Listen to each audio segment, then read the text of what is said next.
చదవబడిన లేఖన భాగము నుండి న్యాయాధిపతుల గ్రంథము 8వ అధ్యాయము 1వ వచనము. న్యాయాధిపతులు 8వ అధ్యాయము 1వ వచనాన్ని మనం చదువుకుందాం.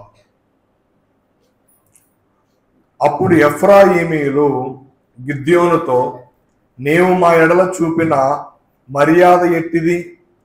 మిద్యానీయులతో యుద్ధము చేయుటకు నీవు పోయినప్పుడు మమ్ము నేల పిలువలేదని చెప్పి అతనితో కఠినముగా కలహించిరి. ఏమండి, ఇక్కడ మనము రెండు గుంపుల ప్రజల గురించి మనం చూస్తూ ఉన్నాం. ఇక్కడ ఎవరెవరు కనిపిస్తూ ఉన్నారంటే అండి, ఎఫ్రాయిములు కనిపిస్తూ ఉన్నారు, గిద్యోను కనిపిస్తూ ఉన్నాడు. ఎవరిద్దరి మధ్య గొడవ జరుగుతూ ఉన్నదంటే ఎఫ్రాయిముల మధ్యన అలాగే గిద్యోను మధ్యన కూడా గొడవ జరుగుతున్నట్టుగా మనం చదువుకున్నాం. అసలు ఇక్కడ జరుగుతున్న గొడవ ఏంటి అని మనం ఆలోచన చేస్తే చాలాసార్లు వివాదము గొడవ అనేది సర్వ సహజము. ఈ సమాజంలో ఎందుకు గొడవ జరుగుతుందో తెలియదు, లేదా ఎందుకు విభేదాలు వస్తాయో తెలియదు. అవి కుటుంబంలో కానివ్వండి, సంఘంలో కానివ్వండి, లేకపోతే మనం పనిచేసే దగ్గర కానివ్వండి, ఎక్కడైనా సరే వివాదాలు అనేవి సర్వ సహజము. అది ఎందుకోసం వస్తాయో తెలియదు. తెలుసంటారా? కొన్ని సందర్భాల్లో గొడవలు ఎందుకు జరుగుతూ ఉన్నాయో, అసలు మాటలు ఎందుకు పెరుగుతూ ఉన్నాయో అవి కొన్ని సందర్భాల్లో మనకి అర్థం కావు. అదే విషయాన్ని మనము ఇక్కడ చూస్తూ ఉన్నాం. ఏం చూస్తూ ఉన్నాం అంటే, అప్పుడు ఎఫ్రాయిమీయులు గిద్యోనుతో, నీవు మా ఎడల చూపిన మర్యాద ఎట్టిది? మిద్యానీయులతో యుద్ధము చేయుటకు నీవు పోయినప్పుడు మమ్మును ఎందుకు పిలువలేదని చెప్పి అతనితో కఠినముగా కలహించిరి. కాబట్టి గొడవలు ఎప్పుడు వస్తాయో తెలియదు, ఎందుకు వస్తాయో తెలియదు, ఎలా వస్తాయో కూడా తెలియదు. కొన్ని సందర్భాల్లో మనం ఆలోచన చేస్తే దేవుని సంఘాలలో కూడా విభేదాలు వస్తూ ఉంటాయి, మందిరాల్లో కూడా విభేదాలు వస్తూ ఉంటాయి. ఎందుకోసమో వస్తాయో అసలు దానికి కారణాలు ఏంటో మనకి కొన్నిసార్లు అర్థం కావు. ఈరోజు నేను చెప్పబోయే వాక్యం యొక్క అంశం ఏంటంటే, అర్ధరహితమైన వివాదము, అనుకవతో కూడిన జవాబు. అని చెప్పండి. అర్ధరహితమైన వివాదము, అనుకువతో కూడిన జవాబు. అంటే గొడవ ఎటువంటిదైనా సరే, వివాదం ఎటువంటిదైనా సరే, మనము అనుకువతో ఆలోచన చేసి మాట్లాడితే ఆ గొడవ అక్కడతో ఆగిపోతుంది.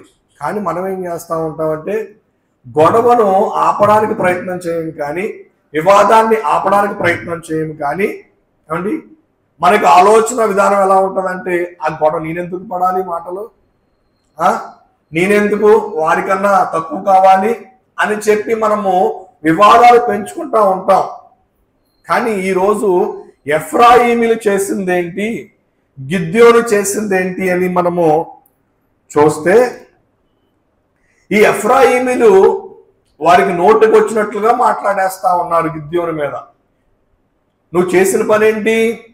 నువ్వు మిద్యానీయులతో గొడవకి వెళ్తూ ఉన్నప్పుడు, యుద్ధానికి వెళ్తూ ఉన్నప్పుడు మమ్మల్ని ఎందుకోసం పిలవలేదు నువ్వు అని చెప్పి కారణం లేకుండా గిద్యోను మీద గొడవ పడుతూ ఉన్నారు ఈ యొక్క ఎఫ్రాయిమీయులు. ఏమండి, అయితే మనము ఈ విషయాన్ని కేవలం ఈ యొక్క వచనాన్ని చూసి మనము నిర్ణయానికి రాకూడదు. ఎందుకంటే నిజమే కాబోలు గిద్యోను తప్పు చేసి ఉంటాడు, ఎందుకు పిలవలేదో, గిద్యోనిదే తప్పు అని ఈ ఒక్క వచనం చూసి మనము నిర్ణయానికి వచ్చేయకూడదు. కొన్ని సందర్భాల్లో మనం ఏం చేస్తామంటే, విన్న విషయాన్ని బట్టి వెంటనే నిర్ణయానికి వచ్చేస్తూ ఉంటాం. ఒక మనిషి చెప్పిన దాన్ని బట్టి, లేదంటే మనం విన్నదాన్ని బట్టి మొత్తం ఉపోగాతం తెలుసుకోకుండా, జరిగినది తెలుసుకోకుండా మనం ఏం చేస్తూ ఉంటాం అంటే, ఒక చెప్పిన విషయాన్ని బట్టి తెలుసుకొని మనం ఏం చేస్తాం, ఒక నిర్ణయానికి అనేది వచ్చేస్తూ ఉంటాం. కానీ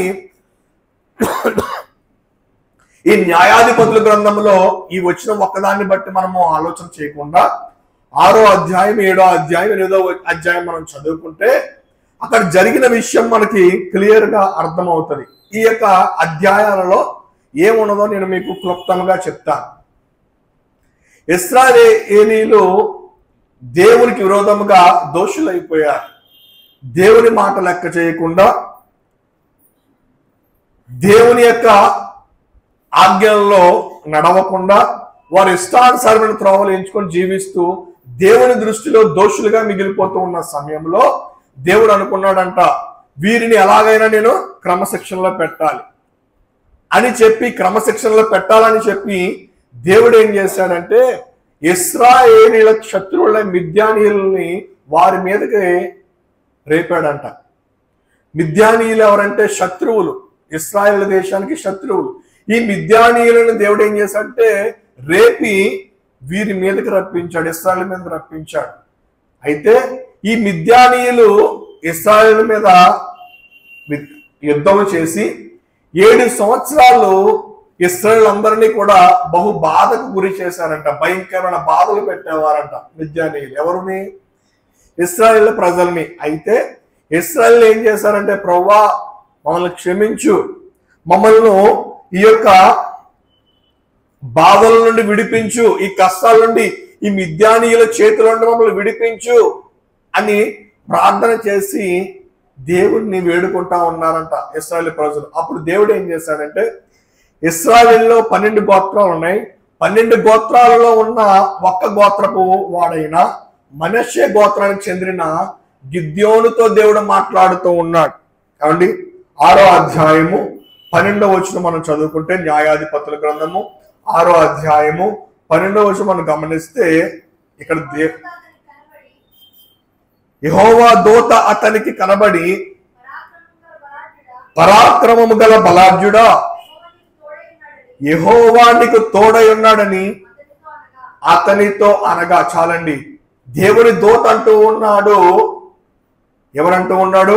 పరాక్రమము గల బలాఢ్యుడా, యెహోవా నీకు తోడై ఉన్నాడు అని ఎవరితో చెప్తూ ఉన్నాడని గిద్యోనుతో చెప్తూ ఉన్నాడు. దేవుడు గిద్యోన్ని ఏర్పాటు చేసుకోవాలనుకున్నాడు. ఎందుకోసం అంటే మిద్యానీయుల చేతుల నుండి ఇశ్రాయేలును రక్షించడానికి దేవుడు గిద్యోనుని ఏర్పాటు చేసుకున్నాడు. ఈరోజు ఒక సందర్భము లేకపోతే ఒక విషయంలో నుండి కొంతమంది ప్రజలను, కొన్ని కుటుంబాలను దేవుడు రక్షించాలని అనుకుంటే ఎవరొక ద్వారా చేస్తాడు. ఆ యొక్క మనిషి నువ్వే కావచ్చు. దేవుడు అంటూ ఉన్నాడు, ఓ గిద్యోను, పరాక్రమము గల బలాఢ్యుడా, యెహోవా నీకు తోడై ఉన్నాడు అని చెప్తూ ఉన్నాడు. కాబట్టి దేవుడు గిద్యోనుని ఏర్పాటు చేసుకుని ఇశ్రాయేల్ ప్రజలను మిద్యానీయుల చేతుల నుండి విడిపించాలని కోరుకుంటూ ఉన్నాడు. అయితే మొత్తానికి గిద్యోను ఏం చేశాడంటే, అవునండి, మిద్యానీయుల మీదకి దండెత్తడానికి తన యొక్క పనివాడైన పోరా అనే ఒక మనిషిని ఏర్పాటు చేసుకుని మిద్యానీయుల మీదకి యుద్ధానికి వెళ్ళడానికి సిద్ధమయ్యాడంట గిద్యోను. ఇదంతా ఎందుకు చెప్తున్నానంటే, మనం ఇందాక చదువుకున్నాం, న్యాయాధిపతుల గ్రంథం 8వ అధ్యాయము 1వ వచనంలో మనం చదువుకున్నాం. ఎఫ్రాయిమీలు గొడవ పడతా ఉన్నారు గిద్యోను మీద. నువ్వు మిద్యానీయుల మీదకి యుద్ధానికి వెళ్ళినప్పుడు మమ్మల్ని ఎందుకు పిలవలేదు నువ్వు అని గొడవ పడతా ఉన్నారు. దానికి జరిగినదేంటో నేను మీకు వివరిస్తా ఉన్నాను.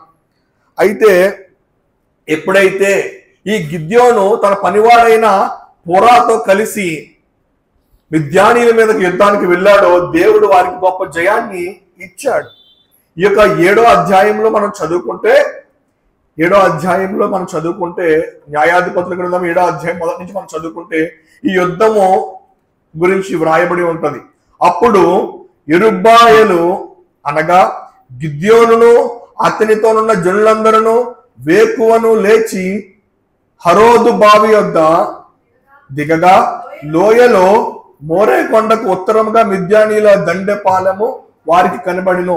యెహోవా నీతోనున్న జనులు ఎక్కువ మంది, నేను వారి చేతికి మిద్యానీయులను అప్పగింప తగదు. ఇశ్రాయేలు నా బాహుబలము నాకు రక్షణ కలుగజేసిననుకుని నా మీద అచ్చయపడుదురేమో. ఇక్కడ మొత్తం మీద గిద్యోను పిలిచినప్పుడంట 32,000 మంది వచ్చారు. 32,000 మంది వచ్చిన తర్వాత వారిని ఫిల్టర్ చేయగా ఎంతమంది మిగిలారంటే, మీకు భయపడితే వెళ్ళిపోండి, మీరు నాతో యుద్ధం చేయాలనుకున్న వారు ఉండండి అంటే 32,000 మందిలో మొత్తం అందరూ వెళ్ళిపోయి కేవలం 300 మంది మిగిలారు. 300 మందితో కూడా ఈ యొక్క గిద్యోను ఏం చేస్తా ఉన్నాడంటే మిద్యానీయుల మీదకి యుద్ధానికి వెళ్తూ ఉన్నాడు. వెళ్తూ ఉన్న సమయంలో ఆ యొక్క మిద్యానీయులలో పెద్దవాళ్ళు, నాయకులు, మిగిలిన ప్రజలందరూ కూడా పారిపోతూ ఉన్నారు. కొంతమంది చనిపోయారు.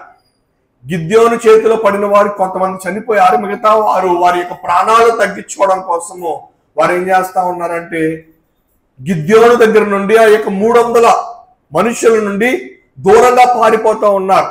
ఈ లోపు గిద్యోను ఏం చేశాడంటే ఎఫ్రాయిముల మన్యములో ఉన్నటువంటి వారి దగ్గరికి కౌరు పంపించాడంట.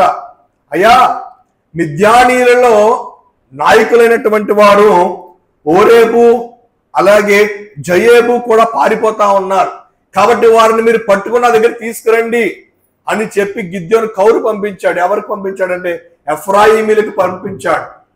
అయితే ఈ కౌరు ఎప్పుడైతే విన్నారో ఎఫ్రాయిమీలు ఈ యొక్క మిద్యానీయుల నాయకులైనటువంటి ఓరేబును అలాగే జయేబును చంపేసి వారి తలలు పట్టుకొని ఎవరి దగ్గరికి వచ్చారంటే ఈ గిద్యోను దగ్గరికి వచ్చారు. గిద్యోను దగ్గరికి వచ్చి ఇప్పుడు గొడవ పడతా ఉన్నారు. అది 8వ అధ్యాయం 1వ వచనం మనం చూస్తా ఉన్నాం. నువ్వు మిద్యానీయుల మీదకి యుద్ధానికి వెళ్తున్నప్పుడు మమ్మల్ని ఎందుకు పిలవలేదు నువ్వు అని ప్రశ్న వేస్తూ గొడవకు దిగుతూ ఉన్నారు. ఇప్పుడు నేనేమంటున్నానంటే పిలిచేదేంటి? ఇప్పుడు నేను యుద్ధానికి వెళ్తా ఉన్నాను, మీరు రండి అని పిలిచేదేంటి? 7 సంవత్సరాల నుండి బానిసత్వంలో ఉండి బహు భయంకరమైన బాధలు అనుభవిస్తున్న వారు మీరు. 7 సంవత్సరాలు మిద్యానీయుల చేతిలో నరక యాత్ర పడతా ఉన్నారని నేను చెప్పాను. ఈ 6వ అధ్యాయం 7వ అధ్యాయం 8వ అధ్యాయం మీరు పూర్తిగా చదివితే ఇంటికి వెళ్ళిన తర్వాత నేను చెప్తూ ఉన్న విషయాలన్నీ మీకు అర్థం అవుతాయి. 7 సంవత్సరాల నుండి బహు భయంకరమైన బాధలు పడుతూ ఉన్నారు ఈ యొక్క ఇశ్రాయేలు ప్రజలు కానివ్వండి, ఎఫ్రాయిం ప్రజలు కానివ్వండి. అయితే 7 సంవత్సరాల నుండి బాధపడుతూ ఉన్నారు, కానీ ఏ ఒక్క మనుషుడు కూడా ముందుకు నిలబడి మనం మిద్యానీయుల మీద తిరగబడదాం, మిద్యానీయుల మీద యుద్ధం చేద్దాం అని ఒక్క మనిషి రాలేదు. కానీ ఎప్పుడైతే ఈ యొక్క గిద్యోను నిలబడి దేవుడు ఏర్పాటు చేసుకున్న తర్వాత గిద్యోను నిలబడి యుద్ధములో విజయం సాధించిన తర్వాత ముందుకు వస్తే అప్పుడు అంటా ఉన్నారు ఏమని, నువ్వు మిద్యానీయుల మీదకి యుద్ధానికి వెళ్తున్నాడు, మమ్మల్ని ఎందుకు పిలవలేదు, మీరు రామనుకున్నావా, మమ్మల్ని పిలవలేదు అంటా ఉన్నారు. కానీ మేము కూడా ముందు నీతో పాటు వస్తే బాగుండేదేమో, మనం ఈ 7 సంవత్సరాల యాత్ర పడకముందే వారి మీద తిరుగుబాటు చేస్తుంటే బాగుండేదేమో అని అనడం మానేసి మమ్మల్ని ఎందుకు పిలవలేదు, మేము రామనుకున్నావా? ఏమండి, మనము కూడా కొన్ని సందర్భాల్లో ఏమండి ఇదే అంటా ఉంటాం. అంతా అయిపోయిన తర్వాత మమ్మల్ని పిలిస్తే మేము వచ్చేవాళ్ళం కదండి, మాకు సంబంధం చూడమని చెప్తే మేము చూసేవాళ్ళం కదా, లేకపోతే పని ఉందని చెప్తే మేము వచ్చి చేసేవాళ్ళం కదా, మమ్మల్ని తీసుకురమ్మంటే తీసుకొద్దాం కదా అని అవసరత తీరిపోయిన తర్వాత అనేవారు చాలా మంది ఉంటారు. అవసరం ఉన్నప్పుడు అవసరత తీర్చబడడానికి మనం ముందు అడిగేయాలి తప్ప అవసరం తీరిపోయిన తర్వాత ముందుకు వస్తానని దానివల్ల ఫలితము ఉండదు. ప్రియులారా, అదే విషయము ఇక్కడ ఎఫ్రాయిమీల ప్రజల్లో మనం చూస్తా ఉన్నాం. 7 సంవత్సరాలు నరకయాత్ర చూశారు, బాధలు అనుభవిస్తూ ఉన్నారు, కష్టముతో ఉన్నారు, మిద్యానీయులు పెడుతూ ఉన్న హింసలను తట్టుకుంటూ ఉన్నారు. ఒక్కరు కూడా ముందుకు వచ్చి నిలబడలేదు, ఒక్కరు కూడా ముందుకు వచ్చి అనట్లేదు మనం వారి మీదకి యుద్ధానికి వెళ్దాం, మనెందుకు ఇంత హింస పెడుతూ ఉన్నారు, మనం ఎందుకు ఇంత బాధపడాలి మిద్యానీయుల చేతిలో, మనం ఎందుకు వారికి బానిసలుగా ఉండాలి, మన జీవితాలు మనకు లేవా, మన యొక్క కుటుంబాలు మనకు లేవా, మన ప్రజలు మన బంధువులు మనకు లేరా, మన మీద మన పని మనమే ముందుకు నుండి నిలబెట్టుకుని మనం చేసుకోవాలి, ఎవరి చేతిలోనో మన జీవితాలు పెట్టడం ఏంటి అని ముందుగా అనడం మానేసి విజయం పొందిన తర్వాత గిద్యోను మీద తిరగబడతా ఉన్నారు. నువ్వు మమ్మల్ని పిలవాలి కదా. పిలిస్తే వచ్చేవారు కాదండి, పిలవకుండా వచ్చేవారు దేవునికి కావాలి. ఏమండి, నీకు కష్టం ఉంది, నష్టం ఉంది, బాధ ఉంది, కరువు ఉంది, అనారోగ్యం ఉంది అని తెలిసి వచ్చిన వారు నిజమైన దేవుని విశ్వాసం.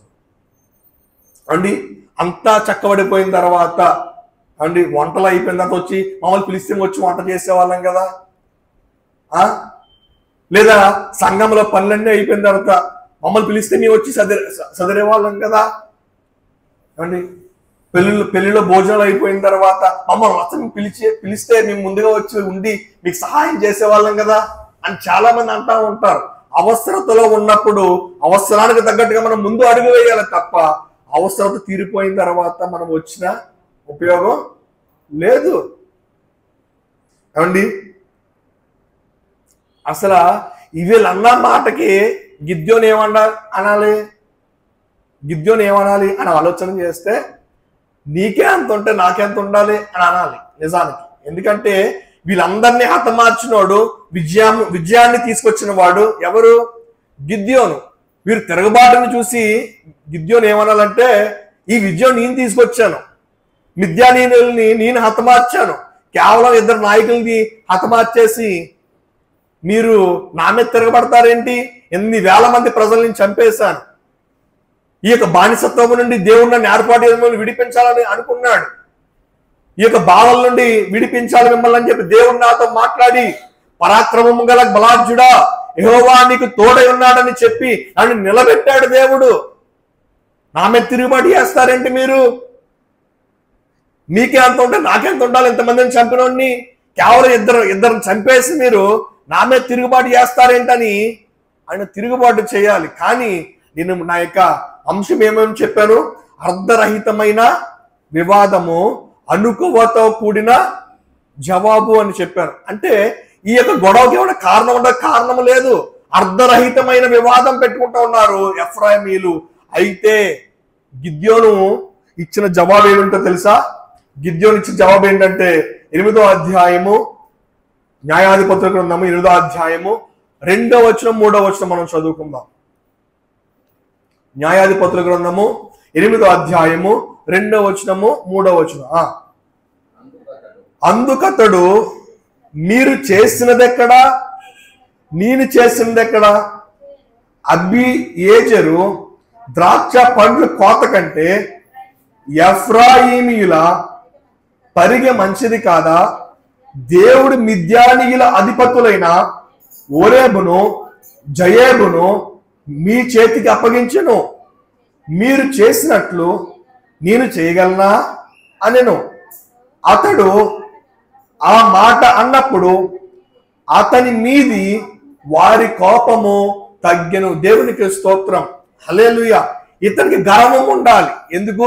ఎంత విజయాన్ని తీసుకొచ్చానే, 7 సంవత్సరాల నుండి వీరు బాధపడుతూ ఉంటుంటే అందరినీ హతమార్చి వీరికి ఆ బాధలను విముక్తి కలిగజేశానే. అయితే ఇప్పుడు నా మీదకి వచ్చి తిరుగుబాటు చేస్తా ఉన్నారు, నా మీదే వ్యతిరేకంగా మాట్లాడుతూ ఉన్నారు అని ఆలోచన మానేసి ఇతను అంటూ ఉన్న మాట ఏంటో తెలుసా? అయ్యా అన్నలారా, ఈ యొక్క విజయము నా ఒక్కడితో ఎలా అవుతుంది? మీరు జయేబును అలాగే ఇంకో ఎవరు ఓరేబును మీరు చంపకపోతే ఈ విజయం ఎక్కడ వస్తుంది? నేను తెచ్చిందా ఈ విజయము? మీరు తెచ్చిందే అని ఒక్క చిన్న మాట అతడు తగ్గి ఆ విజయము ఎఫ్రాయిమీల చేతికి ఇచ్చేస్తే వెంటనే వివాదం ఏమైపోయింది? 3వ వచనం మనం చూస్తే, ఏమండి, అతడు ఆ మాట అన్నప్పుడు అతని మీద వారి కోపము తగ్గాను. అండి, ఇప్పుడు మన మాట తీరు ఎలా ఉన్నదో మనము ఆలోచన చేసుకోవాలి. ఏమండి, మనం మాట్లాడే మాట లేకపోతే మనము ఇచ్చే జవాబు సరిగ్గా లేకపోతే, ఏమండి, లోకంలో సామెత ఉంది కదా, కొంప కొల్లేరు అయిపోతుంది. ప్రియులారా, వీరు అనవసరంగా పెట్టిన వివాదానికి గిద్యోను కూడా తిరుగుబాటు చేస్తే అక్కడ అక్కర్లేనటువంటి గొడవ జరుగుతుంది. ఏమండి, మనస్పర్ధాలు వస్తూ ఉంటాయి.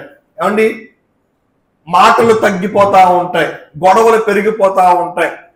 కాబట్టి మనం మాట్లాడే తీరు, లేకపోతే మనం ఇచ్చే జవాబు ఎలా ఉండాలి అంటే ఏమండి, నీరు పోసేదిగా ఉండాలి తప్ప గొడవను రగిల్చేదిగా ఉండకూడదు అండి. ఈ రోజుల్లో మనము గిద్యోను వంటి జవాబు మనము కుటుంబాలలో, సంఘాలలో, సమాజంలో గనక మనము అలవాటు చేసుకుంటే అర్ధరహితమైన వివాదాలకు మనము అంటకట్టిన వారముగా మనము కనిపిస్తూ ఉంటాం. అర్థం లేని గొడవలకు, అర్ధరహితమైన వివాదాలకు అండి మనము అస్తమాను తలదూరిస్తే దానివల్ల ఉపయోగం ఏమైనా ఉందంటే ఉపయోగము ఉండదు. గిద్యోను దగ్గర నుంచి మనం ఒక మంచి విషయాన్ని నేర్చుకోవాలి. ఏం నేర్చుకోవాలి? ఎటువంటి వివాదమైనా సరే, ఎటువంటి గొడవ అయినా సరే, గిద్యోనులో ఉన్నటువంటి మంచి లక్షణం ఏంటంటే చక్కగా జవాబు లేకపోతే చక్కని మాట తీరు కలిగి ఉన్నవాడు. విజయము నా మీద వేసుకొని ఆ గొప్ప ఏదో నేనే పొందుకోవాలని ఆలోచన లేకుండా ఏం చేశాడంటే, అన్నలారా అయ్యా ఈ విజయము నా ఒక్కడికి ఎలా అవుతుంది, నాకు సాధ్యమా? మీరంటే ఆ యొక్క ఓరేబుని జయేబుని చంపేశారు, కానీ నేనేమన్నా చంపగలనా? వారిని చంపకపోతే మనకు విజయం వచ్చేదంటారా అని ఒక్క మంచి మాట మాట్లాడడంతో వివాదం అక్కడతో అది ఆగిపోయింది. ఏమండి, నిజానికి ఎంతో మందిని చంపాడు గిద్యోను. మిద్యానీయులను ఎంతో మంది హతమార్చాడు. కేవలం ఈ ఎఫ్రాయిమీలు చంపింది ఎవరినంటే ఓరేబుని, జయేబునే. అయితే ఆ విజయము మీరు లేకపోతే నాకు ఎక్కడ వస్తుంది? మీరు వారిని హతమార్చడం వల్లే ఈరోజు మనము ఎంత నిమ్మలమైన జీవితాన్ని మనం జీవిస్తూ ఉన్నాం అని గిద్యోను పలికిన ఆ మాట వివాదాన్ని ఏం చేసిందంటే ఆర్పివేసింది. ఈ లోకంలో ఒక సామెత ఉన్నది ఏంటి, ముళ్ళుని ముళ్ళుతోనే తీయాలి అని అంటా ఉంటారు. కానీ ముళ్ళుని ముళ్ళుతోనే తీస్తే ఏమంటే గొడవను గొడవతోనే అణచాలంటారా అండి? గొడవను గొడవతోనే అణచకూడదు, కానీ గొడవను మనము చక్కని జవాబుతో అనొచ్చాలి, మన మాట తీరుతో అది అనొచ్చాలి. అంతే తప్ప వారు ఏదో అన్నారని చెప్పి మనము కూడా ఏదో అనుకుంటే దానివల్ల ఏమీ ప్రయోజనం లేదు. అది సంఘంలో కానివ్వండి, లేకపోతే కుటుంబాల్లో కానివ్వండి, మనం పని చేసే దగ్గర కానివ్వండి, సమాజంలో కానివ్వండి, అర్థం లేని వివాదాలకు మనము తావిచ్చినప్పుడు ఏమండి సాతాను మన మధ్యన వచ్చి ఉంటాడు. కొన్ని సందర్భాల్లో అందరికీ ఒక ఆలోచన ఉంటుంది, నేను మాట్లాడేదే కరెక్ట్, నేను చేస్తున్నదే కరెక్ట్, నా ఆలోచన విధానమే సరి అయినది, ఎదుటి వారికి ఏమీ తెలియదు, వాడు చిన్నవాడు, లేకపోతే వాడు ఏం పూర్వపు మనిషి అని మనము అనుకుంటా ఉంటాం. కానీ ఎవరికి నచ్చింది వారు ఆలోచన చేసి నేనే కరెక్ట్ అనుకోవడం కాదు, కానీ ఎదుటి వారికి మనం చేసే ఆలోచన కానివ్వండి, లేకపోతే మనము పలికే మాట కానివ్వండి, అది ఎదుటి వారి దగ్గరికి ఒప్పింపగలిగితే అప్పుడు నువ్వు సరిగ్గా ఆలోచించినట్టు. నేను నా ఆఫీస్లో నేను అనుకుంటా ఉంటాను, నాకు నేనే రైట్ అని అనుకుంటా ఉంటాను, ఎవరికి వారే రైట్ అని వాళ్ళు అనుకుంటా ఉంటారు. నా యొక్క విధానము ఎదుటి వారికి నచ్చకపోవచ్చు, ఎదుటి వారి విధానము నాకు నచ్చకపోవచ్చు. కొన్ని సందర్భాల్లో నేను చేసింది నాకు రైట్ అని అనిపిస్తుంది. అప్పుడు నేను ఏం చేస్తానంటే, మా మేనేజరు ఆయన రూమ్లోకి వెళ్ళినప్పుడు ఆయన ఏదేదో చెప్తా ఉంటాడు, నేను చేసింది రైట్ అని నేను అనుకుంటాను, కానీ ఆయన చెప్పినప్పుడు ఇలా కూడా చేస్తే బాగుండేదేమో అని నేను అనుకుని సైలెంట్గా ఉంటాను. ఎందుకంటే లేదు అలా కాదు, నేను చెప్పింది రైట్ అని నేను వాదించాను అనుకోండి, అక్కడ అక్కర్లేని వివాదం ఏర్పాటు అవుతుందా? అలాగే మనం పొలంలో కానివ్వండి, వ్యాపారంలో కానివ్వండి, సంఘంలో కానివ్వండి, లేకపోతే కుటుంబంలో భార్యాభర్తల మధ్యన కానివ్వండి, అన్నదమ్ముల మధ్యన కానివ్వండి, ఏమండి అక్క చెల్లెల మధ్యన కానివ్వండి, కొన్ని సందర్భాల్లో మనం ఆలోచన విధానమే మనం రైట్ అని మనం అనుకుంటాం, కానీ మనము ఒక్కోసారి క్రెడిట్ వాళ్ళకి ఇచ్చేవలసి వస్తుంది. ఏమండి నువ్వే కరెక్ట్, నువ్వు లేకపోతే ఈ విజయం వచ్చేదా, నువ్వు లేకపోతే ఈ కుటుంబం ఇలా ఉండేదా, లేకపోతే నువ్వు లేకపోతే ఈ సంఘం ఇలా ఉండేదా, నువ్వు లేకపోతే ఈ వ్యాపారం ఇలా జరిగేదా, నువ్వు ఎంత కష్టపడకపోతే ఎంత సంపాదన సంపాదించేవారమా, నువ్వే గనక మన కుటుంబంలో లేకపోతే, నువ్వే గనక మన యొక్క వ్యాపారంలో లేకపోతే, లేకపోతే నువ్వే గనక మన మందిరంలో లేకపోతే ఎంత సమూహము, లేకపోతే ఇంత విజయము, ఎంత మంచి మేడమిద్దులు, ఇంత ఆస్తిపాస్తులు మనం సంపాదించగలమా అని కొన్ని సందర్భాలు మనం ఏం చేయాలి, ఆ క్రెడిట్ ని ఎదుటి వారికి ఇచ్చేయాలి. కొన్ని సందర్భాల్లో ఆ విజయాన్ని వారికి ఇచ్చేయాలి. అప్పుడు అర్ధరహితమైన వివాదాలు ఉండవు. ప్రియ సహోదరి సహోదరుడా, ఈ యొక్క ఆలోచన చేస్తే ఈ మనష్య గోత్రానికి చెందిన ఈ గిద్యోను, ఈ ఎఫ్రాయిము ఎవరు అని మనం ఆలోచన చేస్తే, యాకోబు యొక్క 12 గోత్రాలు ఎవరు? యాకోబు యొక్క సంతానము, అంతేనా? ఈ 12 గోత్రాలు ఇశ్రాయేలు ప్రజలు ఎవరంటే యాకోబు యొక్క సంతానం. యాకోబు యొక్క సంతానం అంటే మనష్య వారు, ఈ ఎఫ్రాయిమీయులు వారు ఎవరంటే అన్నదమ్ముల వరస, అంతేనా? ఇప్పుడు గొడవ మిద్యానీలు బయట వారిపోయారు, బయట వారు వెళ్ళిపోయారు. ఈ విజయం అన్నదమ్ములకు వచ్చింది. అన్నదమ్ములకు విజయం వచ్చిన తర్వాత ఈ సాతానుడు ఎవరి మధ్యన వివాదం పెడతా ఉన్నాడు? ఇప్పుడు అన్నదమ్ముల మధ్యన వివాదం పెడతా ఉన్నాడు. ఈ మనష్య గోత్రానికి చెందిన గిద్యోను, ఎఫ్రాయిమీలు వీరిద్దరూ ఎవరంటే అన్నదమ్ములే. ఇప్పుడు బయట వారి గొడవ దేవుడు తీసివేశాడు అండి. మిద్యానీయుల మీద గొప్ప విజయాన్ని దయచేశాడు, చక్కని జీవితాన్ని వీరికి ఇచ్చాడు దేవుడు. ఇప్పుడు సంతోషముగా ఆనందముగా జీవించాలి. ఎందుకంటే 7 సంవత్సరాలు భయంకరమైన బాధన పడ్డారు. భయంకరమైన బాధన పడిన తర్వాత దేవుడు విజయాన్ని ఇస్తే ఇప్పుడు సాతాను ఏం చేస్తా ఉన్నాడు? సొంత అన్నదమ్ముల మధ్యనే వివాదం పెట్టాలని ఆలోచన కలిగి ఉన్నాడు. వివాదం పెట్టాలని ఆలోచన కలిగి ఉన్నప్పుడు గిద్యోను సాతాను ఆలోచనలో నడిచాడంటాడా, దేవుని ఆలోచనలు నడిచారంటారా అనే ప్రశ్న వేస్తే కేవలం గిద్యోను దేవుని యొక్క ఆలోచనలో నడిచాడు. ఎందుకంటే చక్కని జవాబు ఇచ్చాడు. ఆ జవాబుతో ఆ వివాదం ఏమైంది? అక్కడతో ఆగిపోయింది. బయట వారు వెళ్ళిపోయారు, బయట వారు తొలగిపోయారు అనుకుంటే ఇంటి వారి మధ్యనే గొడవ వచ్చేసింది. ఇప్పుడు ఏమండి, సామెతల గ్రంథము 15వ అధ్యాయము 1వ వచనం మనం చదువుకుందాం. సామెతల గ్రంథము 15వ అధ్యాయం, పేజీ నంబరు 541. సామెతల గ్రంథం 15వ అధ్యాయం 1వ వచనం. మృదువైన మాట క్రోధమును చల్లార్చును, నొప్పించు మాట కోపమును రేపును. జ్ఞానవంతులు చేసేది ఏంటో తెలుసా? ఏమండి, నాది నిజమే, మంచి ఆలోచన అనుకునే వారు చేసే పని ఏంటో తెలుసా? మృదువైన మాటను మాట్లాడతారు. ఎందుకంటే మృదువైన మాట, చక్కని మాట, ప్రేమతో కూడిన మాట ఏమవుతుందో చెప్పండి? క్రోధమును చల్లారుస్తుందంట. క్రోధమును చల్లారుస్తుంది. అదే గనక నొప్పించే మాట, గాయపరిచే మాట, హాని చేసే మాట, ఏమండి బాధపరిచే మాట ఏం చేస్తుంది? కోపమును రేపుతుంది.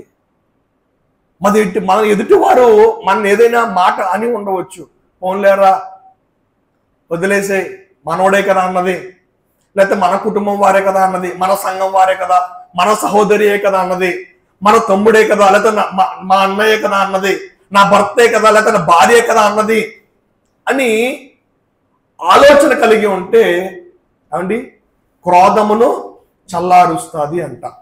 అదే కనుక నొప్పించే మాట, నా అన్నైనా సరే నన్ను ఎందుకు అనాలి, మా అక్క అయినా సరే నన్ను ఎందుకు అనాలి, ఒకే సంఘంలో పక్క పక్కన కూర్చున్నా సరే నన్ను ఎందుకు అనాలి, ఒకే సంఘానికి ప్రతి ఆదివారం వస్తూ ఆరాధన చేస్తున్నాం, ఒకే సంఘంలో ఒకే దేవుణ్ణి ఆరాధిస్తూ ఉన్నాం, అయినప్పటికీ నన్ను ఎందుకు అనాలి, నా మేనేజరే, నా యజమానే, నాకు పని ఇచ్చిన వాడే నన్ను ఎందుకు అనాలి, నీ పని చేయట్లేదా అని మనము వ్యతిరేకంగా నొప్పించే మాట, గాయపరిచే మాట కనుక మనం మాట్లాడితే అది కోపమును రేపుతుంది, గొడవ రేపుతుంది, వివాదము రేపుతుంది అండి.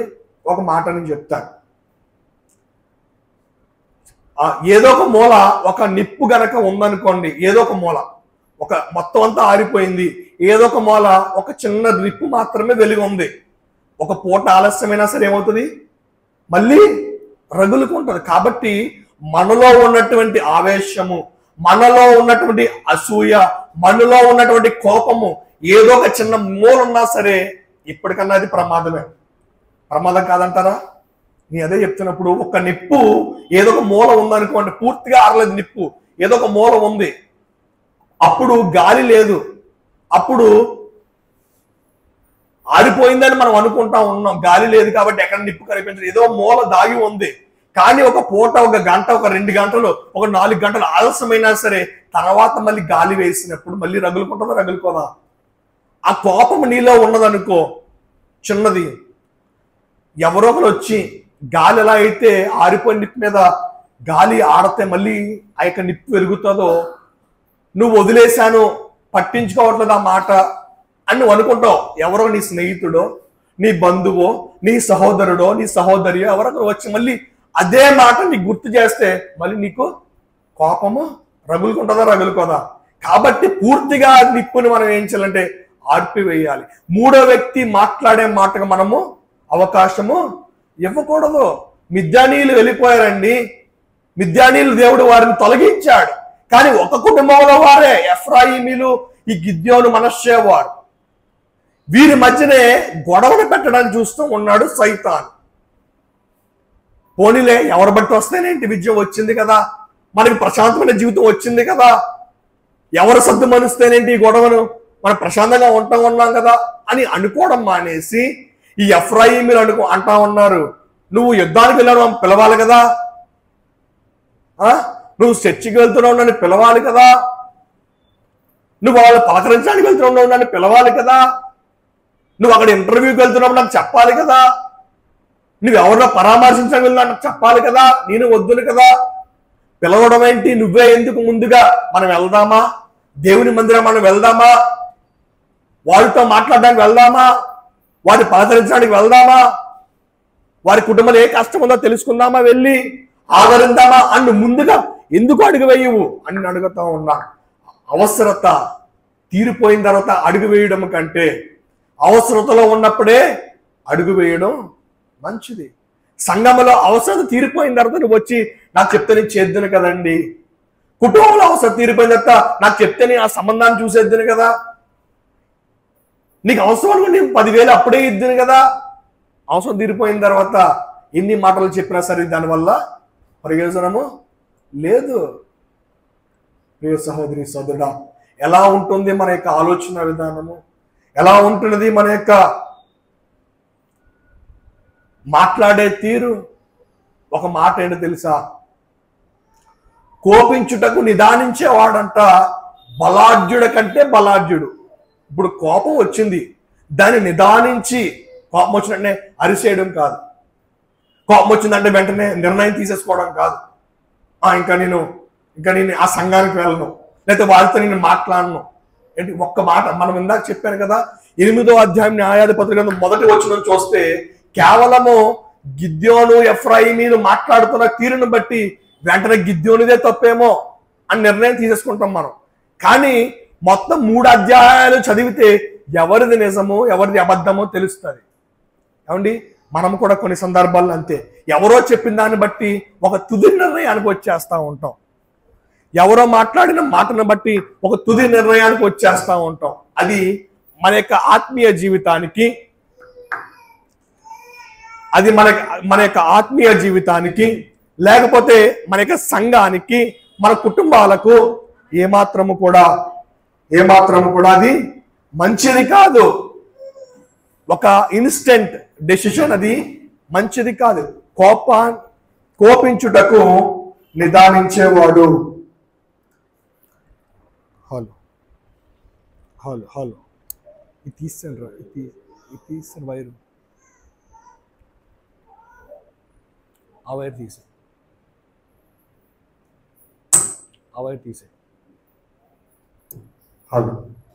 కోపించుటకు నిదానించేవాడు ఏమండి బలాఢ్యులకే బలాఢ్యుడు అంట. ఏమండి గొప్పవాడు ఎవరో తెలుసా? డబ్బున్నవాడు కాదు, ఏమండి పేరు ప్రఖ్యాతులు ఉన్నవాడు కాదు, పలుకుబడి ఉన్నవాడు కాదు. కోపాన్ని నిదానించేవాడు బలాఢ్యుడికే బలాఢ్యుడు, బలవంతులకే బలవంతుడు అంట. వాడు చేతకాని వాడు రా, అందుకే అలా మాట్లాడట్లేదు అని అనుకుంటారు ప్రజలు. ఎందుకు పనికిరానటువంటి వారురా, అందుకే ఏమి మనం ఎన్ని అన్నాసార్లు పడతా ఉన్నారు అనుకున్నా పర్వాలేదు. కానీ నిజానికి బైబిల్ ప్రకారము ముళ్ళును ముళ్ళుతో తీయకూడదు. ఏమండి, ముళ్ళును ముళ్ళుతో తీయాలా? కోపాన్ని కోపంతో అనచాలా? ఏమండి, కోపాన్ని కోపంతో అనొచ్చకూడదు, కోపాన్ని ప్రేమతో అనొచ్చాలి. ఏమండి, మృదువైన మాటతో అనొచ్చాలి. అదే 15వ అధ్యాయం సామెతలను మనం చూసాం. ఏమండి, మృదువైన మాట కోపాన్ని, వివాదాన్ని చల్లారుస్తుంది. కోపించు మాట, నొప్పించు మాట ఏం చేస్తుందంట? వివాదాన్ని రేపుతుంది, వివాదాన్ని పెడతాది. ప్రియ సహోదరి సహోదరుడా, అలాగే సామెతల గ్రంథము 29వ అధ్యాయము 22వ వచనం చదువుకుందాం. సామెతలు 29:22. కోపిష్ఠుడు కలహం రేపును, ముంగోపి అధికమైన దుష్కార్యములు చేయును. ఏమండి, కోపిష్ఠుడు అంట ఏం చేస్తాడు? కలహాన్ని రేపుతాడంట. మనలో ఎవరిలో అయినా సరే కోపం ఉండే లక్షణం ఉంటే, లేకపోతే ఊరికనే కోపం వచ్చేసే విధానం కనుక మనలో ఉంటే మనం ప్రార్థన చేయాలి ఈరోజు. ప్రభువా, గిద్యోను వలె అణుకువతో కూడిన మాట తీరు నాకు దయచేయి. క్రోధమును లేకపోతే వివాదమును చల్లారించే మాట తీరు నాకు ఇవ్వు అని మనము ప్రార్థన చేయాలి. అదే 15వ అధ్యాయం సామెతల గ్రంథంలో 18వ వచనంలో కూడా మంచి మాట ఉంటుంది. 542 పేజీ నెంబరు 15వ అధ్యాయం సామెతల గ్రంథము 18వ అధ్యాయము. కోపోద్రేగి అగువాడు కలహము రేపును, దీర్ఘశాంతుడు వివాదము అణిచివేయును. ఇప్పుడు గిద్యోను ఎలాంటి వాడు మనం ఆలోచన చేస్తే దీర్ఘశాంతుడు. దీర్ఘశాంతము క్రైస్తవుల్లో, ఆత్మీయులలో, విశ్వాసులలో చాలా ప్రాముఖ్యమైనది. ఏమండి, కోపోద్రేగి అగువాడంట కలహాన్ని రేపుతాడంట. ఇప్పుడు కూడా గొడవలతోనే ఉంటాడు. అదే గనక మనం ఆలోచన చేస్తే దీర్ఘశాంతుడు వివాదమును అణచివేస్తాడని బైబిల్ చెప్తా ఉన్నది. మనం బైబిల్ చదువుతా ఉన్నాం, దేవుని మాటలను వింటూ ఉన్నాం, దేవుని యొక్క వాక్యానుసారమైన జీవిస్తూ ఉన్నామంటే మనలో ఏముండకూడదు? కోపము ఉండకూడదు. మన యొక్క మాట తీరు మారాలి.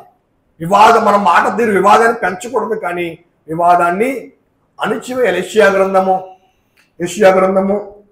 9వ అధ్యాయము 21వ వచనం మనం చూస్తే, ఈ మనష్షే వారు, ఎఫ్రాయిం వారు ఏం చేస్తున్నారో మనకు కనిపిస్తుంది. 9వ అధ్యాయం యెషయా గ్రంథము 21వ వచనము, మనష్షే ఎఫ్రాయిమును, ఎఫ్రాయిము మనష్షేను భక్షించును. ఏమండి, అన్నదమ్ములే ఈ రోజుల్లో లేరంటారా? కుటుంబంలో కలహాలు, అన్నదమ్ముల మధ్యన కలహాలు లేవంటారా? అక్క చెల్లెల మధ్యన కలహాలు లేవంటారా? భార్య భర్తల మధ్యన కలహాలు లేవంటారా? తల్లిదండ్రులు బిడ్డల మధ్యన కలహాలు లేవంటారా? ఒక కుటుంబం వారే, ఒక ఇంటిలో వారే బైబిల్లో వ్రాయించాడు దేవుడు. మనష్షే వారు, ఏమండి, అలాగే ఎఫ్రాయిం వారు ఒకరినొకరు ఏం చేస్తారంట? భక్షించుకుంటారంట, తినివేస్తారంట. ఒకరి మీద ఒకరు మాటలతో మాటలు విసురుకుంటారు, చంపుకుంటారు, ఒకరిని ఒకరు భక్షించుకుంటారంట.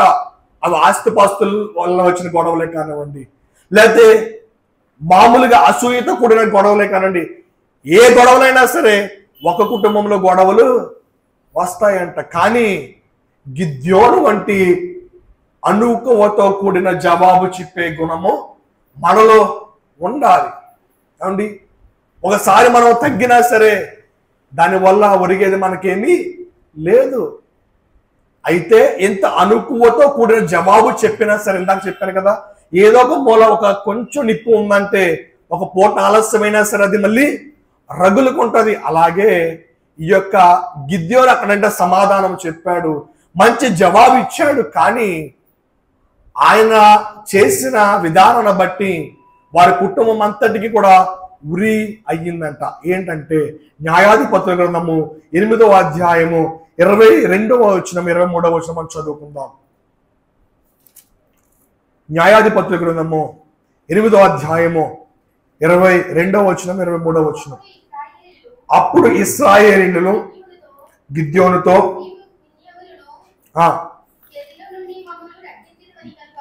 నీవు మిద్యానీయుల చేతులను మమ్మల్ని రక్షించేవు గనుక నీవును నీ కుమారుడును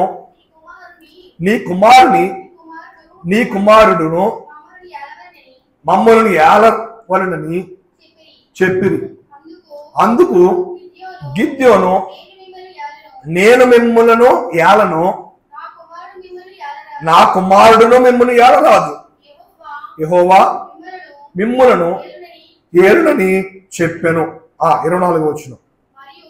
మరియు గిద్యోను, మీలో ప్రతివాడును తన దోపుడు సొమ్ములోనున్న పోగులను నాకు ఇయ్యవలనని మనవి చేయుచున్నాను. నేను వారు ఇశ్రాయేలీయులు గనుక ఇష్మాయేలీయులు గనుక వారికి పోగులు నేను. 26వ వచనం 27వ వచనం. మిద్యాను రాజుల ఒంటి మీదనున్న చంద్రహారములు, కర్ణభోషములు, దోమవర్ణపు బట్టలు గాకను ఒంటెల మెడల మీదనున్న గొలుసులడు గాకను అతడు అడిగిన బంగారు పొగలను ఎత్తి 1700 తులముల బంగారమును గిద్యోను దానితో ఒక ఏఫోదును చేయించుకుని తన పట్టణమైన ఒఫ్రాలో దాన్ని ఉంచెను. కావున ఇశ్రాయేలీయులందరూ అక్కడికి పోయి దానిని అనుసరించి వ్యభిచారులైరి. అది గిద్యోనుకును అతని ఇంటి వారికి ఉరిగా ఉండెను. చాలండి. ఇక్కడ మనం చూస్తా ఉంటే ఈ విజయం వచ్చిన తర్వాత ఈ ఇష్మాయేలీయులు ఇశ్రాయేలీయులు అందరూ కూడా అంటూ ఉన్న మాట ఏంటంటే, అయ్యా గిద్యోను, ఈ విజయము మనం వచ్చింది కాబట్టి నువ్వు నీ కుమారుడు మమ్మల మీద మీరు అధికారం చేయాలి, కాబట్టి మమ్మల్ని అందరినీ నువ్వే ఏలాలి అంటే గిద్యోను ఇచ్చిన సమాధానం ఏంటో తెలుసా? అయ్యా, నేను గాని నా కుమారుడు కానీ మేము మిమ్మల్ని ఏలరాదు. ఎందుకోసమంటే ఈ విజయము మీది, ఈ విజయము మీది. అక్కడ వరకు బానే ఉంది ఏమండి, అక్కడ వరకు బానే ఉంది. కానీ గిద్యోనులో ఏదో మూల బాధ ఉంది, ఏదో ఒక ఆలోచన ఉన్నది. కాబట్టి ఏమన్నాడో తెలుసా? అయ్యా, మీరు ఇప్పుడు ఏం చేస్తారంటే ఏదైతే దోపుడు సొమ్ము మీరు మిద్యానీయుల నుంచి దోచుకుని ఉన్నారో, బంగారం దోచుకుని ఉన్నారో, అన్ని విషయాలు కూడా, అన్ని దోచుకున్న వస్తువులు కూడా మీరు తీసుకురండి. తీసుకొని మీరు వచ్చి ఏం చేస్తారంటే ఒక ఏఫోదు మీరు తయారు చేయాలి, ఏఫోదు మీరు తయారు చేయాలి అని అంటూ ఉన్నాడు. కానీ ఇక్కడ మీకు ఒక విషయాన్ని మీకు గుర్తు చేయాలి. అసలు ఇశ్రాయేలీయులు అరణ్య ప్రాంతంలో యాత్ర చేస్తూ ఉంటే దేవుడు సూచించి ఏం చేశాడంటే, సూచించి వారొక నిబంధన మందసాన్ని చేశారు. దేవుడు చెప్పినట్టుగా ప్రత్యక్ష గుడారాన్ని వారు తయారు చేసుకున్నారు. వారి ప్రయాణంలో ఎక్కడికి వెళ్తూ ఉన్నా సరే అక్కడ ప్రత్యక్ష గుడారము వేసుకునేవారు. దేవుని యొక్క నిబంధన మందసాన్ని ఏర్పాటు చేసుకునేవారు. ఈ దేవుని నిబంధన మందసము లేదా ప్రత్యక్ష గుడారము అంటే దేవుని సన్నిధికి అది సాదృశ్యము. అయితే వీరు ఇశ్రాయేలు కానాను వెళ్ళిపోయిన తర్వాత ఎఫ్రాయిం యొక్క మన్యములో ప్రాంతములో ఈ యొక్క దేవుని యొక్క మందసాన్ని, నిబంధన మందసాన్ని, ప్రత్యక్ష గుడారాన్ని ఏమండి షీలోహులో అక్కడ ఏర్పాటు చేసుకున్నారు. కానాను దేశంలో వీళ్ళు వెళ్ళిన తర్వాత దేవుని యొక్క నిబంధన మందసాన్ని, ప్రత్యక్ష గుడారాన్ని ఏమండి షీలోహులో ఉన్నటువంటి ఎఫ్రాయిముల మధ్యలో వారు ఏం చేశారు? ఈ నిబంధన మందసాన్ని, ప్రత్యక్ష గుడారాన్ని ఏర్పాటు చేసుకున్నాడు. ఇప్పుడు ప్రత్యక్ష గుడారములో ఎవరు ఉండాలి? యాజకులు ఉండాలి, యాజకులు ఉండాలి, పరిచర్య చేసేవాళ్ళు ఉండాలి. దేవుడు మోషేకు సూచించాడు యాజకులు ఎలా ఉండాలంటే వారికి ఒక విచిత్రమైనటువంటి వస్త్రాలు ఉంటాయి. వారు ఆ వస్త్రాలు వేసుకుని ఏఫోదును ధరించుకోవాలి. ఏఫోదు అంటే ఏఫోదు ధరించుకున్న తర్వాత ఒక అంగీ ఉంటుంది, అంగీ మీద ఏఫోదును ధరించుకున్న తర్వాత ఇక్కడ ఛాతి మీద స్క్వేర్ ఆకారములో ఉంటది. అక్కడ ఒక పాకెట్ అంటే ఒక జేబీ ఉంటది, జేబు. ఆ జేబులో ఏముంటాయంటే 2 రాళ్ళు ఉంటాయి. మీరు జాగ్రత్తగా అర్థం అవుతుంది. ఈ యాజకులు ప్రత్యక్ష గుడారంలో ఉన్నటువంటి యాజకులకి ఒక వస్త్రధారణ దేవుడు పెట్టాడు. ఆ వస్త్రాలలో ఏఫోదును ధరించి వారు ఇక్కడ ఏఫోదును ధరించిన తర్వాత ఇక్కడ స్క్వేర్ ఆకారంలో ఒక పాకెట్ జేబీ ఉంటది, ఇక్కడ ఛాతి మీద, గుండెల మీద. ఆ జేబీలో 2 రాళ్ళు ఉంటాయి అండి, 2 రాళ్ళు ఉంటాయి. ఆ రాళ్ళని ఏమంటారంటే ఊరీము తుమ్మీము అంటారు. ఏమంటారు? ఊరీము తుమ్మీము అంటారు. ఈ ఇశ్రాయేలీలు ఏదైనా దేవుని దగ్గర నుంచి పొందుకోవాలంటే, తెలుసుకోవాలంటే ఈ రాళ్ళను బట్టే వారు తెలుసుకుంటారు. దేవుడికి ఇష్టమా కాదా అని ఆ 2 రాళ్ళను బట్టే తెలుసుకుంటారు. అవి విచిత్రమైన రంగులు కలిగి ఉంటాయి ఆ రాళ్ళు అండి. ఇప్పుడు ఇశ్రాయేల్ ఎక్కడికైనా వెళ్ళాలంటే ప్రభు దగ్గరికి వచ్చి ప్రార్థన చేస్తారు. ఆ రాళ్ళు తీసివేస్తే ఆ రాళ్ళు వచ్చిన రంగును బట్టి దేవుడు అవుననుకుంటున్నాడో, దేవుడికి ఇష్టమో కాదో అని వారు తెలుసుకునేవారు అప్పట్లో అండి. ఇప్పటికీ చాలా మంది అండి, కొంతమంది ఎక్కడెక్కడికో వెళ్తా ఉంటారు అండి, పిక్కల దగ్గరికి వెళ్తా ఉంటారు చాలా మంది. కానీ దేవుడు అప్పుడు వారికి ఏర్పాటు చేసింది. కానీ ఇప్పుడు ఇంకా కూడా జోదగాళ్ళు అండి, వీళ్ళు ఆ రాళ్ళ మీదే జీవిస్తూ ఉంటారు. ఆ పిక్కలు నిలబడితే ఒకటే, పడుకుంటే ఒకటే, బోర్లా పడితే ఒకటే అని చెప్తా ఉంటారు. కాదు, అది ఏం జరిగిందంటే ఆ యొక్క యాజకులు ఒంటి మీద ఉన్నట్టు ఏఫోదు మీదే ఆ 2 రాళ్ళు ఊరీము తుమ్మీము అనేది ఉండాలి. అయితే ఇక్కడ ఏం జరుగుతూ ఉన్నది?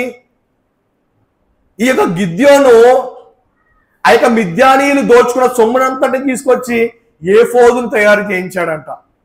సొంత ఏఫోదును తయారు చేయించి అయ్యా మీరందరి ఇక్కడికి రావాలి, కానీ ప్రత్యక్ష గుడారంలో మాత్రమే యాజకులు మాత్రమే ఏఫోదును ధరించాలి. ఈయన అక్కడికి వెళ్ళడానికి ఇష్టం లేదు, మనసులో ఏదో పెట్టుకున్నాడని చెప్పాను కదా. అది ఎఫ్రాయిమీల మన్యంలో ఉన్నది, షీలోహలో ఉన్నది. వాళ్ళ దగ్గర నేను వెళ్ళడం ఏంటి?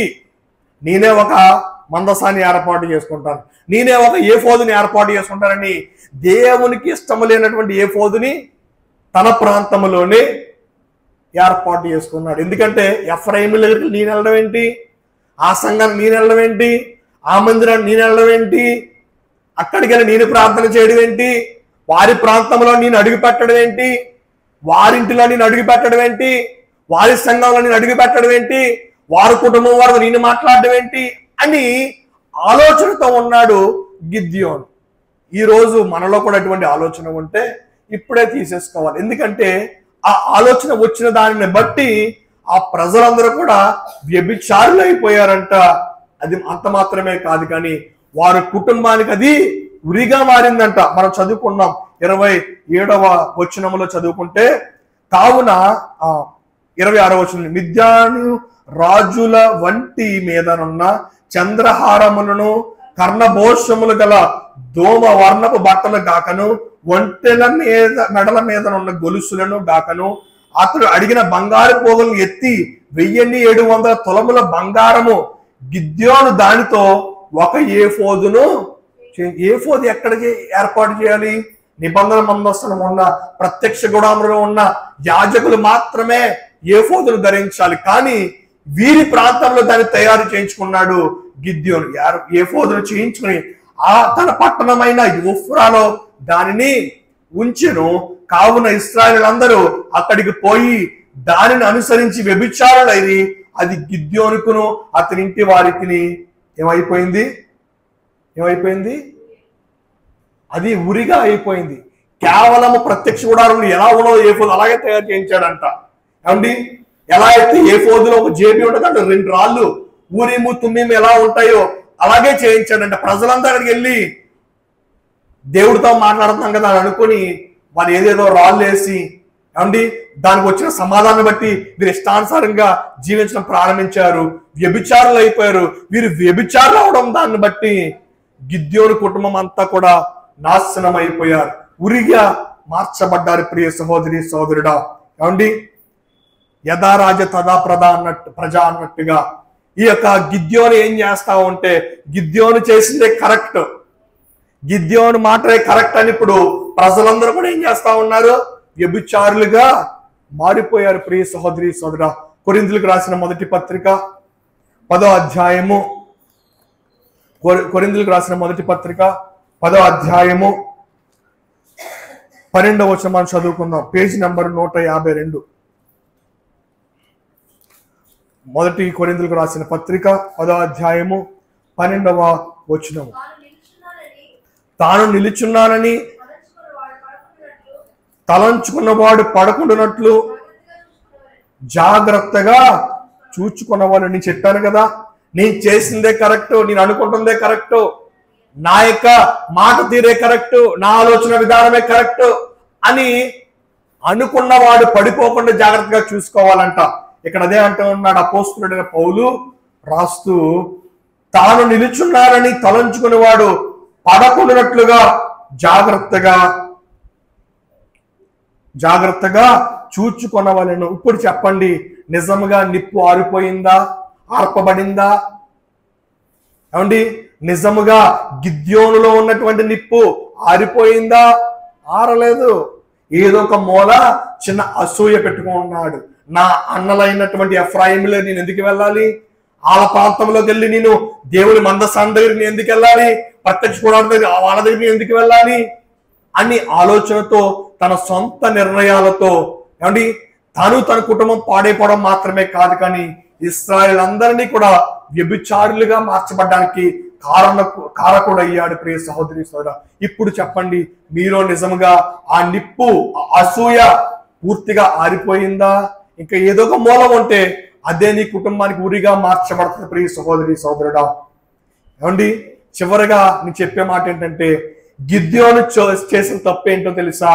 గిద్యోను చేసిన తప్పు ఏంటంటే, షీలోహులో ఉన్నటువంటి దేవుని మందసాని దగ్గరికి వెళ్ళడానికి ఇష్టపడలేదు. ఎందుకంటే అక్కడ ఎఫ్రాయిమీలు ఉన్నారని చెప్పి వెళ్ళడం మానేశాడు. ఈరోజు నువ్వెవరినో చూసి, ఎవరో చెప్తున్న మాటలను చూసి ఆ సంఘాన్ని నేను వెళ్ళడం ఏంటండి, వారి కుటుంబం నేను వెళ్ళడం ఏంటండి, వారితో నేను మాట్లాడడం ఏంటండి, వారు నా శత్రువులు, వారు నా కుటుంబీలు అయినప్పటికీ కూడా వారు నా శత్రువులే, వారు నా అన్నదమ్ములైనటువంటి అయినప్పటికీ కూడా వారు నా శత్రువులే, వారు నా తల్లిదండ్రులు అయినప్పటికీ కూడా వారు నా శత్రువులే, వారు నా అత్తమామలు అయినప్పటికీ వారు నా శత్రువులే అనే ఆలోచన విధానం కనుక నీలో ఉన్నట్లయితే ప్రియ సహోదరి సహోదరుడా, మనం ఏం చేయాలో తెలుసా? ఆ ఆలోచన విధానాన్ని మనము మార్చుకోవాలి.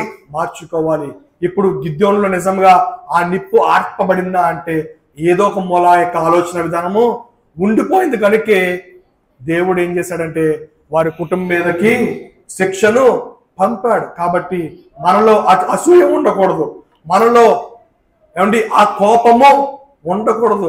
మన యొక్క ఆలోచన విధానం మారాలి. ఏమండి నొప్పించి మాటలు అంట క్రోధమును రేపుతాయి, మృదువైన మాట తీరు క్రోధమును చల్లారుస్తుంది అన్నట్లుగా మన మాట తీరు మారాలి, మన జవాబు చెప్పే విధానం మారాలి. ఏమండి మనం ఎదుటి వారికి చెప్పే సమాధానము మారాలి. వివాదము అస్తమానం పెట్టుకునే వారికి మనం ఉండకూడదు.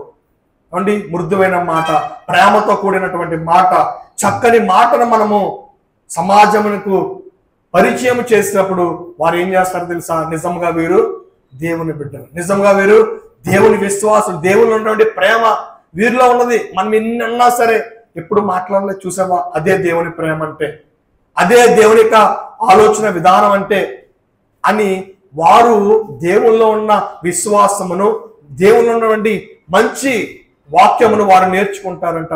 అటువంటి దేవుని కృప, అటువంటి మాట తీరు, అటువంటి ప్రేమ దేవుడు మనందరికీ దేవుడు దయచేయను గాక.